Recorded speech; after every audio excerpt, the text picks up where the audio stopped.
हर हर महादेव। श्री शिवाय नमस्तुभ्यम। साथियों, जैसा कि आप सभी को ज्ञात है कि 15 जून के दिन शनिवार को पड़ रही है ज्येष्ठ माह के अंतर्गत शुक्ल पक्ष की नवमी तिथि, जो कि बहुत ही विशेष दिन होता है, जिसके अंतर्गत आपके द्वारा किए हुए कोई भी विधि विधान, कोई भी उपाय आपकी सभी प्रकार की मनवांछित कामनाओं की पूर्ति करते हैं। और किसी भी अष्टमी और नवमी तिथि का तो बहुत ही विशेष और बहुत ही अधिक महत्व होता है। इसलिए इस वीडियो में शनिवार के दिन पड़ने वाली इस नवमी तिथि, जिसे महेश नवमी भी कहते हैं, इस विशेष दिन के लिए बहुत ही विशेष उपाय के बारे में बात करेंगे। और यदि इन उपायों को आपने कर लिया तो ईश्वर की कृपा से आपके जीवन में चल रहे सभी प्रकार के कष्ट समाप्त होते चले जाएंगे। साथ ही साथ आपकी जो भी मनोकामना है उसकी पूर्ति भी अवश्य ही हो जाएगी। इसलिए इस वीडियो को पूरा अंत तक ध्यान से देखिएगा ताकि इस उपाय को आप अच्छे से समझ सके। उसके पहले चैनल को सब्सक्राइब कर लीजिए और अगर वीडियो उपयोगी लगे तो लाइक कर दीजिएगा। और अगर आप बाबा शिव के भक्त हैं तो कमेंट बॉक्स में हर हर महादेव अवश्य ही लिख दीजिएगा। देखिए, इस वीडियो में 3 विशेष उपायों के बारे में चर्चा करेंगे, जो कि धन प्राप्ति के लिए, नौकरी के लिए या किसी बीमारी से छुटकारा पाने के लिए और घर में सुख शांति के लिए इन उपायों को आप कर सकते हैं। तो साथियों, चलते हैं, बात कर लेते हैं कि पहला उपाय कैसे करना है और इस उपाय को किसे करना चाहिए। तो आपको बता दूं, पहला उपाय उन लोगों को करना है जिनके घर में, जिनके परिवार में बहुत ही कलह मचा हुआ है, अर्थात घर में अच्छा माहौल नहीं है। नकारात्मकता के कारण घर में माहौल बहुत ही खराब हुआ है।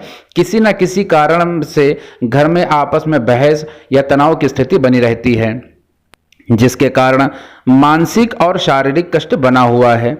तो इसके लिए शनिवार के दिन आपको यह पहला उपाय कर लेना चाहिए। इसके लिए आपको चाहिए बेलपत्र और शमी का फूल। यदि शमी का फूल आपको उपलब्ध ना हो तो इसके स्थान पर आप शमी पत्र का भी प्रयोग कर सकते हैं। इसके लिए आपको 1, 5 या 11 इत्यादि मात्रा में, आप चाहें तो 1 ले लें, 5 ले लें या 11 ले लें।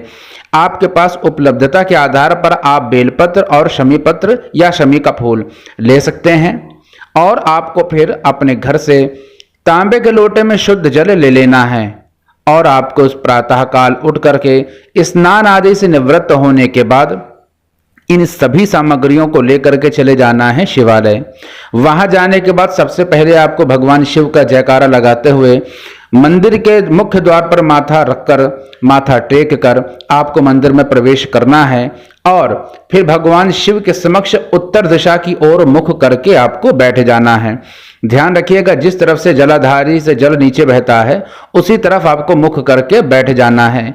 और जो आप जल अपने घर से लेकर के गए हैं, इस बात को ध्यान रखिएगा कि यह जल शुद्ध साफ आपके ही घर का तांबे के लोटे में होना चाहिए।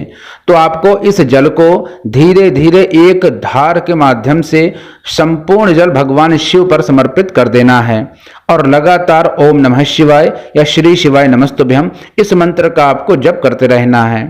और फिर अपने मन की प्रार्थना करते हुए जो बेलपत्र और जो शमी पत्र या शमी का फूल आप लेकर के गए हुए हैं, उसे बेलपत्र के ऊपर रख करके एक एक बेलपत्र और उसके ऊपर शमी पत्र, यदि हो तो शमी पत्र, या अगर शमी फूल की उपलब्धता है तो शमी फूल रखकर बेलपत्र के ऊपर रख करके आपको इसे भगवान शिव को समर्पित करते रहना है। अगर आप 1 लेकर के गए हैं तो 1 बेलपत्र और शमी का फूल या पत्र चढ़ा दें। 5 लेकर के गए हैं तो संख्या के हिसाब से आप एक एक करके सभी शमी पत्र, फूल और या जो बेलपत्र के ऊपर रख करके से भगवान शिव को समर्पित आप कर देंगे। ऐसा करके आप अपने मन की प्रार्थना वहां पर भगवान शिव से कर लीजिए। बस इस बात का ध्यान रखिएगा कि जो बेलपत्र आप समर्पित कर रहे हैं उसके पीछे जो ठोंठ है, जो गांठ है, उसे नाखून के माध्यम से ना तोड़ करके हाथ से आपको उसे तोड़ देना है। और बेलपत्र की जो बीच वाली पत्ती होती है उसकी नोक को भी खंडित नहीं होना चाहिए और बेलपत्र शुद्ध एवं साफ होनी चाहिए, कटे फटे या किसी माध्यम से बेकार नहीं होनी चाहिए। यदि आपके पास बेलपत्र नहीं है तो पूज्य गुरुदेव कहते हैं कि मंदिर में भगवान शिव पर पहले से ही चढ़ी कोई भी बेलपत्र आप लेकर के उसका प्रयोग जल से शुद्ध करके कर सकते हैं। तो इस तरह से इस पहले उपाय को करके आप अपने घर में चली आ रही समस्या को धीरे धीरे समाप्त कर सकते हैं। भगवान की कृपा से आपके घर से कलह जैसी जो समस्या है वह समाप्त होती चली जाएगी। अब बात कर लेते हैं दूसरे उपाय की। तो यदि आपके घर में कोई व्यक्ति जो काफी समय से बीमार चल रहा है तो आपको प्रातः काल इस उपाय को करना है। इस उपाय को करने के लिए आप तांबे के पात्र का प्रयोग नहीं करेंगे, क्योंकि इस उपाय के लिए आपको कच्चे दूध की आवश्यकता होगी। और मैंने अपनी सभी प्रकार के वीडियो में बताया हुआ है कि जब भी आप दूध का प्रयोग करें तो उस दूध के लिए आपको तांबे के पात्र का प्रयोग बिल्कुल भी नहीं करना चाहिए। तो अब आपको क्या करना है, जैसा कि मैंने आपको बताया कि आपको तांबे के पात्र का प्रयोग नहीं करना है। अब आपको 1 लोटा जल ले लेना है और उसमें थोड़ा सा कच्चा दूध डाल देना है या मिला देना है। और फिर यह संपूर्ण दूध वाला जल शमी वृक्ष की जड़ में, जो शमी वृक्ष है उसकी जड़ में आपको भगवान अवधूतेश्वर महादेव के नाम से, ध्यान से समझिएगा, भगवान अवधूतेश्वर महादेव के नाम से चढ़ा देना है। देखिए, भगवान शिव के ही एक रूप का जो नाम है जिन्हें बोलते हैं अवधूतेश्वर महादेव, तो उनके नाम से इस संपूर्ण जल को धीरे धीरे शमी वृक्ष के जड़ में चढ़ा देना है। और फिर उस व्यक्ति के लिए प्रार्थना कर लेनी है जिसके लिए आप इस उपाय को कर रहे हैं। आप देखेंगे कि उस व्यक्ति की तबीयत में धीरे धीरे सुधार होता चला जाएगा। तो साथियों, अब बात कर लेते हैं तीसरे उपाय के बारे में। तो तीसरा उपाय उस व्यक्ति को करना है जिसके घर में धन संपदा की बहुत ही कमी है, या धन संपदा के कारण, इस कमी के कारण आपके जीवन में बहुत कष्ट चल रहे हैं। तो यह उपाय आपको अवश्य ही कर लेना चाहिए। यदि आपके घर में शमी का पौधा है तो बहुत ही अच्छी बात है, और अगर आपके घर में तुलसी जी का भी पौधा है तो इस उपाय को करने के लिए आपको कुछ अलग से नहीं करना होगा। किंतु यदि आपके घर में शमी का पौधा और तुलसी जी का पौधा नहीं है तो आपको इस पौधे को आपके गमले में लगाना होगा। आप खरीद करके या किसी भी माध्यम से आप इन दोनों पौधों को लगा लीजिए। अब इन दोनों पौधों को लगाने का क्रम क्या होगा, इसको ध्यान से समझिएगा। देखिए, आपको शमी का पौधा तुलसी जी के पौधे के दाईं तरफ लगाना होगा। ध्यान से समझिएगा, मैंने क्या कहा, आपको जो आप शमी का पौधा आपने घर पर लगाया हुआ या पहले से ही अगर उपलब्ध है तो आपको यह पौधा तुलसी जी के पौधे के दाईं ओर लगाना होगा। इसके बाद आपको क्या करना है कि शाम के समय इस उपाय को करना होगा, अर्थात शाम को या जो प्रदोष काल का समय होता है उसी समय आपको इस उपाय को करना है। अब इस उपाय को करना कैसे है, तो देखिए, इस उपाय को करने के लिए आपको शाम को अर्थात प्रदोष काल के समय 2 दिए बनाने होंगे। यह 2 दिए दोनों वृक्षों के लिए होंगे, या दोनों पौधे जो आपके घर पर हैं उन दोनों पौधों के लिए यह जो दीपक है इनको बनाना होगा।